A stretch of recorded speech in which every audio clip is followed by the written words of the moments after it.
The main aim of Cities of Making is to have a better understanding of three dimensions of urban manufacturing. The first is the question of what types of manufacturing and what kinds of resources will be the focus of 21st century manufacturing connected within cities. Now, many forms of manufacturing have been pushed out of the city because it's deemed unsafe or smelly or noisy. However, because technology is changing rapidly, many forms of industry that had been pushed out in the past can be found back within the urban fabric, and that's really important because it's connecting to on the one hand the thinkers, those that are coming up with new ideas, and on the other hand the makers, those that are actually producing it, and all of that is happening within urban areas. The second dimension is the place dimension. Where are we going to find urban manufacturing?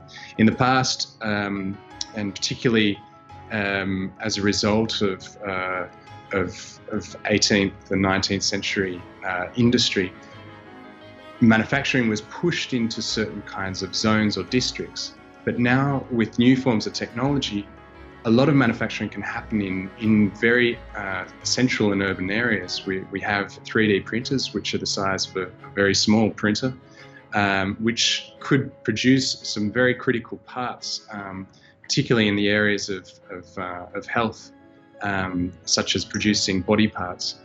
And they can fit within the urban fabric. They don't make any noise, they don't make much in the way of pollution. And the final question is the question around governance. So if cities are interested in the question of urban manufacturing, if they are interested in the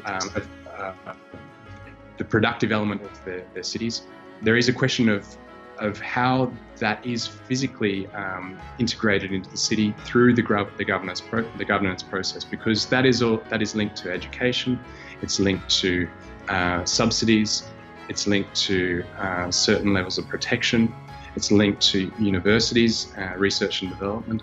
And so the question of how you link up all of these different dimensions of the urban manufacturing story is extremely complex, and we hope to address that as well.